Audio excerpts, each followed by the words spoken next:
Hi ಎಲ್ಲರಿಗೂ. ಹೊರಗಡೆ ಅಂಗಡಿಯಲ್ಲಿ ಸಿಗುತ್ತಲ್ವ ಅದೇ ಥರ ನಿಪ್ಪಟ್ಟನ್ನ ಮನೆಯಲ್ಲಿ ಈಸಿಯಾಗಿ ಅದಕ್ಕಿಂತ ಟೇಸ್ಟಿಯಾಗಿ ಮಾಡೋಣ.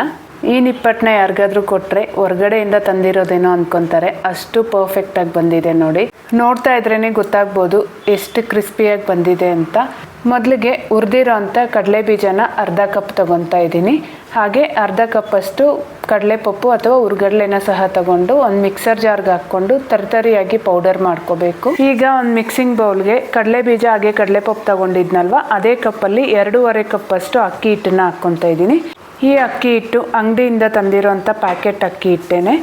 ಈಗ ಕೋರ್ಸಾಗಿ ಗ್ರೈಂಡ್ ಮಾಡಿ ಇಟ್ಕೊಂಡಿರೋ ಅಂಥ ಕಡಲೆ ಬೀಜ ಕಡಲೆಪಪ್ಪು ಹಾಗೆ 1 ಸ್ಪೂನಷ್ಟು ಬಿಳಿ ಎಳ್ಳು, 1 ಸ್ಪೂನಷ್ಟು ಜೀರಿಗೆ, ಖಾರಕ್ಕೆ ತಕ್ಕಂಗೆ ಒಣಮೆಣಸಿನ್ಕಾಯಿನ ಹಾಕ್ಕೊಂಡು ಸ್ವಲ್ಪ ಪೌಡರ್ ಮಾಡಿ ಹಾಕ್ಕೊತಾ ಇದ್ದೀನಿ. ಇದ್ರ ಬದಲಾಗಿ ಅಚ್ಚಕಾರದ ಪುಡಿ ಸಹ ಹಾಕ್ಕೋಬೋದು. ಹಾಗೆಯೇ 1/4 ಸ್ಪೂನಷ್ಟು ಹಿಂಗು, ರುಚಿಗೆ ಬೇಕಾಗಿರೋಷ್ಟು ಉಪ್ಪು ಸಹ ಹಾಕ್ಕೋಬೇಕು.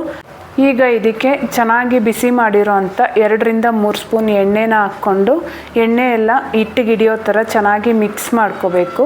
ಈ ಸ್ಟೆಪ್ನ ಕರೆಕ್ಟಾಗಿ ಮಾಡ್ಕೋಬೇಕು. ಹಿಟ್ಟಿಗೆ ಎಣ್ಣೆ ಚೆನ್ನಾಗಿ ಹಿಡಿದ್ರೆ ನಿಪ್ಪಟ್ಟು ಗಟ್ಟಿ ಆಗೋದಿಲ್ಲ ನೋಡಿ. ಈ ರೀತಿ ಕೈಯಲ್ಲಿ ಹಿಡಿದಾಗ ಉಂಡೆ ಥರ ಬರ್ತಾ ಇದೆ ಅಂದರೆ ನಾವು ಹಾಕಿರೋ ಎಣ್ಣೆ ಕರೆಕ್ಟಾಗಿದೆ ಅಂತ. ಈಗ ಸ್ವಲ್ಪನೇ ನೀರು ಹಾಕ್ಕೊಂಡು ಇದನ್ನು ಚಪಾತಿ ಹಿಟ್ಟನ್ನು ಅದಕ್ಕೆ ಕಲಸಿಟ್ಕೋಬೇಕು. ಹಿಟ್ಟನ್ನು ಒಂದು ಸ್ವಲ್ಪ ನಾದ್ಕೊಂಡು ಕಲಸಿಟ್ಕೊಂಡ್ರೆ ನಿಪ್ಪಟ್ಟು ಬಿರುಕು ಬಿಡ್ದಿರ ಕಟ್ಟಾಗ್ದಿರ ಬರುತ್ತೆ. ಇನ್ನು ನಾನು ಕರಿಬೇವಿನ ಎಲೆ ಹಾಕೋದು ಮರ್ತೋಗಿದ್ದೆ. ಸ್ವಲ್ಪ ಕರಿಬೇವಿನ ಎಲೆ ಸಹ ಸಣ್ಣದಾಗಿ ಕಟ್ ಮಾಡಿ ಹಾಕ್ಕೊಂಡು ನಂತರ ಮಿಕ್ಸ್ ಮಾಡ್ಕೊತಾ ಇದ್ದೀನಿ.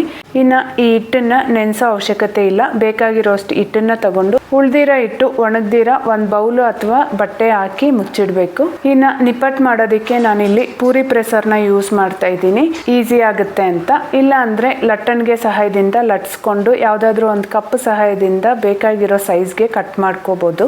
ಇನ್ನು ಈ ಪೂರಿ ಪ್ರೆಸರ್ ಡೀಟೇಲ್ಸ್ ಬೇಕಂದರೆ ಕೆಳಗಡೆ ಡಿಸ್ಕ್ರಿಪ್ಷನಲ್ಲಿ ಅವ್ರ ನಂಬರ್ ಕೊಟ್ಟಿರ್ತೀನಿ, ಕಾಂಟ್ಯಾಕ್ಟ್ ಮಾಡಿ. ನಾನಿಲ್ಲಿ ನಿಪ್ಪಟ್ಟನ್ನ ಹೊರಗಡೆ ಅಂಗಡಿಯಲ್ಲಿ ಸಿಗುತ್ತಲ್ವ ಅದೇ ಸೈಜಲ್ಲಿ ಕಟ್ ಮಾಡ್ಕೊತಾ ಇದ್ದೀನಿ ನೋಡಿ. ನಿಪ್ಪಟ್ಟು ವಿಡಿಯೋದಲ್ಲಿ ತೋರಿಸ್ತಾ ಇರೋ ಥರ ಇಷ್ಟು ಮಂದ ಇದ್ದರೆ ಕರೆಕ್ಟಾಗಿ ಬರುತ್ತೆ. ಇನ್ನು ಸ್ಟವ್ ಮೇಲೆ ಎಣ್ಣೆ ಚೆನ್ನಾಗಿ ಬಿಸಿ ಆಗಿರಬೇಕು. ನಂತರ ಸ್ಟವ್ನ ಮೀಡಿಯಂ ಫ್ಲೇಮ್ಗೆ ಇಟ್ಕೊಂಡು ನಿಪ್ಪಟ್ಟನ್ನ ಹಾಕ್ಕೊಂಡು ನಿಪ್ಪಟ್ಟು ಮೇಲೆ ಬಂದಾದಮೇಲೆ ಫ್ಲಿಪ್ ಮಾಡಿಕೊಂಡು ಎರಡೂ ಕಡೆ ಚೆನ್ನಾಗಿ ಫ್ರೈ ಮಾಡ್ಕೋಬೇಕು. ಸ್ಟವ್ನ ಮೀಡಿಯಂ ಫ್ಲೇಮಲ್ಲಿ ಇಟ್ಕೊಂಡು ನಿಪ್ಪಟ್ಟು ಮಾಡಿಕೊಂಡ್ರೆ ನಿಪ್ಪಟ್ಟು ಒಳಗಡೆವರೆಗೂ ಚೆನ್ನಾಗಿ ಫ್ರೈ ಆಗುತ್ತೆ. ಪ್ರತಿಯೊಂದು ಬ್ಯಾಚ್ ನಿಪ್ಪಟ್ಟು ಹಾಕಿದಾಗೂ ಎಣ್ಣೆ ಚೆನ್ನಾಗಿ ಬಿಸಿ ಆದಮೇಲೆ ಹಾಕಿದ್ರೆ ಎಲ್ಲ ನಿಪ್ಪಟ್ಟು ಗರಿಗರಿಯಾಗಿ ಬರುತ್ತೆ, ಗಟ್ಟಿ ಆಗೋದಿಲ್ಲ. ನೋಡಿದ್ರಲ್ಲ, ನೀವು ಸಹ ಮಿಸ್ ಮಾಡದೆ ಒಂದ್ಸರಿ ಟ್ರೈ ಮಾಡಿ. ಹಾಗೆ ಹೇಗಾಯ್ತು ಅಂತ ಕಮೆಂಟ್ ಮಾಡೋದನ್ನ ಮರಿಬೇಡಿ. ಬಾಯ್.